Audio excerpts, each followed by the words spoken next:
Bueno, continuamos en esta emisión especial de Con Punto y Coma, donde se hace comunicación con otro son, en este 176 aniversario. Cometí el hierro de decir 167, pero realmente 176 aniversario, ¿verdad?, de la independencia dominicana. Siéntase orgulloso de ser dominicano, latinoamericano, en este 176 aniversario, ¿verdad?, de la independencia nacional, una gesta encabezada por el patricio Juan Pablo Duarte y los trinitarios. Qué bueno es tener por acá al profesor universitario, ¿verdad?, historiador, Juan de la Cruz. Bienvenido al programa. Es un gran placer, Trifolio, estar aquí compartiendo contigo y tus amables televidentes. Profesor, a 176 años, podríamos decir que todavía tiene vigencia el pensamiento y el accionar de Juan Pablo Duarte y los trinitarios. Sin duda alguna, yo digo que ahora cobra mucho más vigencia. Y digo que cobra mucho más vigencia porque son necesarias muchas de las ideas que él planteaba. La idea, por ejemplo, de rendición de cuentas es algo que está vigente, que todos los gobernantes tienen que tener presente. Están llamados a cumplir. Claro, que gobiernan para la gente, que no pueden gobernar a sus anchas y hacer lo que les dé la gana, sino que tienen que gobernar con un sentido de bienestar común, como Duarte así concibió la política. Para Duarte la política era gobierno de la gente, gobierno para la gente. Y por eso su visión, por ejemplo, de que el poder municipal era el poder más cercano al pueblo. Es decir, que tenemos incluso pendiente eso en lo que es la modificación constitucional que hagamos, no para hacer un traje a la medida de alguien, sino para hacer una constitución realmente moderna. El poder municipal debe ser el primer poder del Estado, porque es el poder más cercano a la gente. Mira todas las situaciones que ha creado, las elecciones municipales. ¿Por qué? Porque la gente siente que cuando elige a un alcalde, cuando elige a un regidor o concejal, como le dicen en otros países, está eligiendo una persona que conoce, a la que puede acceder. Entonces Duarte tenía ese sentido claro de que el poder municipal es el primer poder del Estado, debiera ser en nuestro país el primer poder del Estado. Eso está pendiente de concretizarlo, por un lado. Por el otro lado, Juan Pablo Duarte decía que el poder se debe al pueblo. Era un rusoniano en esa parte. O sea, Juan Jacobo Rousseau fue que planteó en su contrato social que la soberanía debía residir en el pueblo.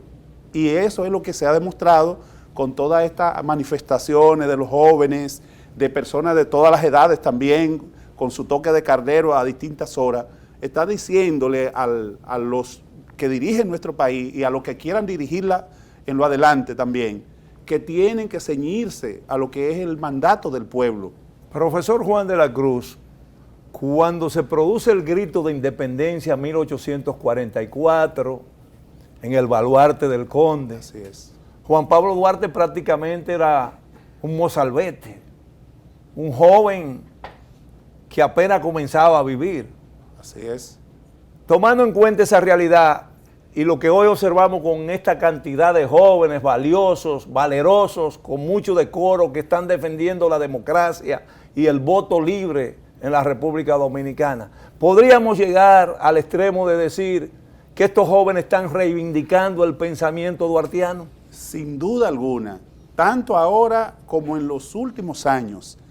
Te pongo los ejemplos. Yo, por ejemplo, en varias comparecencias que había ido antes de que se dé este fenómeno, decía que los jóvenes nuestros son los que han logrado que mantengamos muchos de los recursos naturales que tenemos. Por ejemplo, los haitises, que se quería construir una fábrica de cemento en medio de los haitises y nuestros jóvenes con su lucha impidieron eso. El caso de Miranda, claro, también. Loma Miranda es otro ejemplo bien palpable. Otro caso en San Juan de la Maguana, Romero, que querían explotar varias minas de oro, de dorex y otros metales preciosos, donde la gente dijo primero agua y después oro, porque es que no puede ser al revés, porque conservar los recursos naturales significa vida y más en el valle, por ejemplo, de San Juan de la Maguana o en el valle de la Vega Real o del Cibao.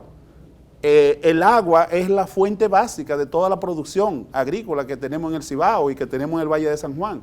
Si nosotros priorizamos explotar las minas, estaríamos nosotros condenándonos a vivir en una isla sin agua o vivir en una isla contaminada. Entonces, eso es lo que nos demuestra que la juventud nuestra, contrario a lo que muchos piensan, de que nuestra juventud está de que en el aire, está desfasada, esa juventud en distintos momentos ha demostrado que está clara, que está usando las redes como debe usarse para protestar, para exigir cumplimiento de los derechos y deberes. Y además, el 4% de la educación fue una consigna que lo levantaron los jóvenes a lo largo y ancho del país, con las sombrillas amarillas, que todo el mundo recuerde ese símbolo de las sombrillas amarillas.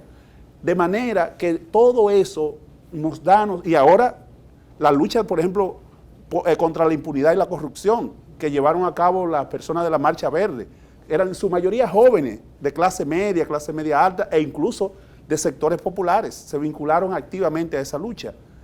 Y ahora la defensa del voto, la defensa de las elecciones, de que las elecciones no pueden ser amañadas, que no puede trastocarse la voluntad del pueblo, que esa voluntad del pueblo debe respetarse. Entonces, todo eso nos dice claramente que nuestra juventud está cumpliendo con esos elementos clave de completar la obra de Duarte, de completar esa obra clara, de que el país está primero, de que los intereses particulares o partidarios deben supeditarse al interés general del pueblo dominicano. Una cosa, profesor Juan de la Cruz, con frecuencia se ha querido hacer un paralelismo entre lo que fue o lo que es la independencia nacional de 1844 y lo que en realidad fue o es la restauración, el movimiento de la restauración 1863. Sabemos que todo hecho histórico hay que sopesarlo tomando en consideración su contexto, su momento. Así es. Hábleme un poco de la connotación de ambos movimientos, de ambas reacciones populares, ¿verdad? Sí, sí. ¿Y cuál es su valor? Bueno, en el caso del movimiento de la Trinitaria que desembocó en la proclamación de la independencia, es evidente que los sectores que la auspiciaban eran sectores de clase media. La clase media, como dijo Bosch en distintos textos, como Composición Social Dominicana y otros, jugó un rol importante en todo el proceso de la lucha por la soberanía nacional. Entonces Duarte, que había estudiado en Europa, venía con una serie de ideas muy avanzadas, fue un promotor de todas esas ideas novedosas, de esas ideas de soberanía, de esa idea de que era necesario que el país avanzara, se desarrollase. Y quienes continúan su obra, después que Santana entrega a la patria en 1861, son personas con la anexión a España. Sí, con la anexión a España, que dan continuidad al ideal de Duarte, pero la mayoría de esas personas que le dieron continuidad a esas ideas de Duarte, habían dos sectores. De un lado, sectores de clase media, como es el caso de Pedro Francisco Bonó, Ulises Francisco Espaillat, Benigno Filomeno de Rojas y otros que habían participado en la llamada Revolución de 1857 y que lo que hicieron fue continuar esa lucha por la soberanía, por la independencia, por la dominicanidad, ya por otros medios, por medios militares. Pero ¿qué pasa? Que junto a ellos estuvo una gran cantidad de campesinos, que era la mayoría de la población en esa época, más del 90% de la población era campesina, fueron los que asumieron en los hechos esa guerra de la restauración. Por eso se puede decir que es una guerra popular, una guerra del pueblo, donde los campesinos, incluso el propio Bonó, cuando visitó el cantón de Arroyo Bermejo, en una de sus descripciones dice... Una descripción bellísima en los papeles. Exacto, de Bonó, ¿no? Sí, dice, excelente. Dice, los soldados nuestros andaban desnudos, semidesnudos, vestido de harapos. El trompeta lo que era un hazme reír. Era dice, un hazme reír, sí, porque lo que tenía era como una cosa de mujer, sí. Agarrando en este caso la trompeta y el tambor y todo esto.